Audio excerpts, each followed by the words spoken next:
Bonjour à toutes et à tous et bienvenue sur ce nouvel épisode d'Economics. Nous sommes le dimanche 22 décembre. Ça y est, Noël est là et vous devez probablement être à fond dans les préparatifs pour organiser ces fêtes de fin d'année. J'espère évidemment que vous allez vous régaler et que vous allez être gâtés par le Père Noël. En tout cas, nous on est partis comme chaque dimanche pour faire le tour d'horizon de l'actualité économique mondiale. Et pour la première actualité, on part de l'autre côté de l'Atlantique où la baisse des taux d'intérêt aux États-Unis a déclenché une chute des marchés financiers. Alors Wall Street enregistre moins 2,30% sur la semaine pour l'indice S&P 500 qui rassemble donc les 500 plus grosses sociétés cotées en bourse aux États-Unis, et de son côté le Nasdaq 100 enregistre une sous-performance de moins 3,05%. Alors c'est une réaction qui peut sembler paradoxale alors que le président de la Banque centrale américaine Jerome Powell a annoncé une réduction de 25 points de base des taux directeurs pour atteindre 4,5%. En fait, cette baisse de taux a été accompagnée par un discours prudent du patron de la Banque centrale du pays, notamment sur le volet de l'inflation. Car en effet, bien que l'inflation ait ralenti depuis 2 ans, l'inflation reste malgré tout au-dessus de la cible des 2% de la Fed et ne prévoit même qu'un retour à ce niveau en 2026. Dans ce cadre, les projections de la Réserve fédérale américaine tablent sur seulement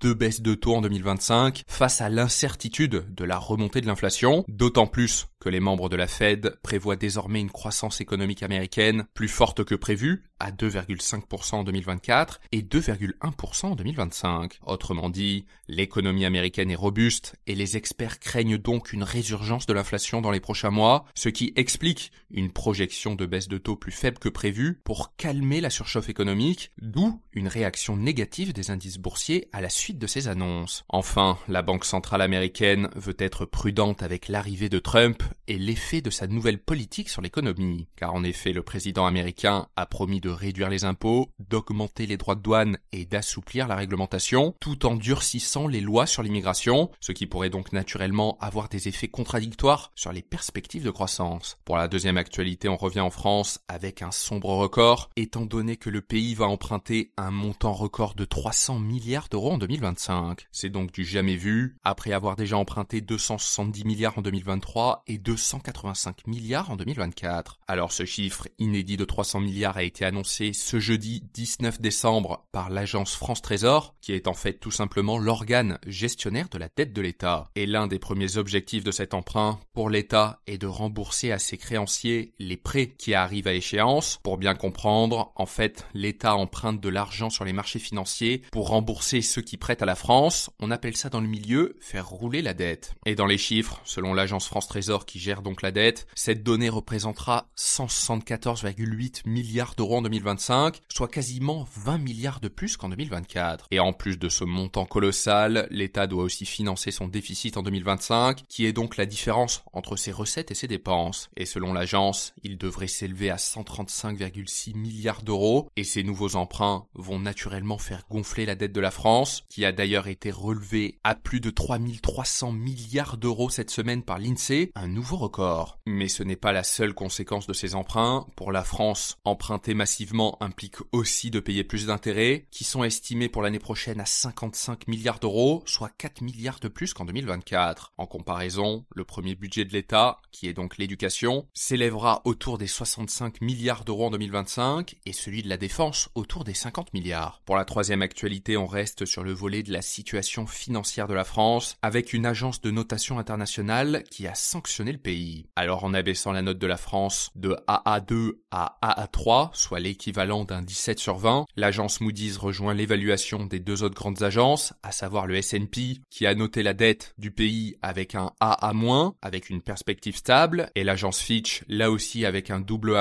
mais cette fois-ci avec une perspective négative. Alors Moody's explique, je cite, « Nous prévoyons que les finances publiques de la France seront considérablement plus faibles au cours des 3 prochaines années par rapport à notre scénario de base du mois d'octobre. Et ce, à cause d'une fragmentation politique plus susceptible d'empêcher une consolidation budgétaire significative, et il est désormais très peu probable que le prochain gouvernement réduise durablement l'ampleur des déficits publics au-delà de la prochaine année. » Pour rappel, les 3 agences, à savoir Moody's, S&P Moody's et Fitch sont chargés d'évaluer la capacité de gouvernement des emprunteurs, dont les différents États. Alors l'agence de notation va plus loin, en anticipant désormais un déficit public à 6,3% du PIB pour la France en 2025, et il n'atteindrait 5,2% qu'en 2027. De son côté, la dette publique s'envolerait de 113,3% du PIB en 2024 à environ 120% en 2027. C'est donc une mauvaise nouvelle pour le nouveau Premier ministre François Bayrou, mais le nouveau locataire de Matignon a en effet promis de prendre le problème de nos finances publiques à bras-le-corps, et son premier test sera naturellement de réussir à faire adopter un budget afin de réduire le déficit public français. Pour la quatrième actualité, on s'intéresse au secteur de l'immobilier et on regarde les grandes villes françaises où les prix des biens se sont écroulés en 2024. Avec moins 7,5% à Bordeaux, moins 8,6% à Lyon et moins 9,2% à Nantes, ce sont les trois grandes villes françaises qui ont le plus souffert sur un an, selon le Conseil supérieur du notariat. Plus globalement, sur le plan national, les prix des appartements anciens ont reculé de moins 4% sur un an, mais c'est en Île-de-France que la chute est plus marquée avec une baisse de moins 5,2% contre moins 3% en moyenne dans le reste du pays. Et quasiment toutes les villes sont concernées, avec Paris à moins 6,7%, Montpellier à moins 3,8%, Marseille à moins 3%, Toulouse à moins 2%. En revanche, Nice fait figure d'exception en restant à l'équilibre sur un an. Autre chiffre intéressant, au troisième trimestre 2024, le volume des transactions réalisées au cours des 12 derniers mois a reculé de moins 17% sur un an pour atteindre 780 000 ventes. Et cela faisait plus de 9 ans que les volumes de vente n'avaient plus atteint des niveaux aussi bas sur le plan national. Naturellement, cela s'explique par les taux de crédit immobilier qui ont flambé entre 2022 et 2023 pour atteindre un taux moyen supérieur à 4%, ce qui a donc réduit la demande pour la transaction immobilière puisque les ménages ont eu des difficultés à accéder au crédit immobilier pour réaliser leurs projets. Conséquence directe, la production de crédit à l'habitat a été divisée par 3 entre 2022 et 2024, ce qui est directement lié à la chute des ventes immobilières. Pour la dernière actualité, on s'intéresse aux tarifs des mutuelles qui vont augmenter de 6% en 2025. Alors après une hausse de 8,1% en 2024 et de plus de 20% en l'espace de 5 ans, les Français vont devoir mettre la main au portefeuille pour se faire soigner et être remboursés. Dans le détail, la hausse atteindra plus 5,3% pour les particuliers qui ont souscrit à un contrat individuel et plus 7,3% pour les salariés qui bénéficient d'un contrat collectif obligatoire,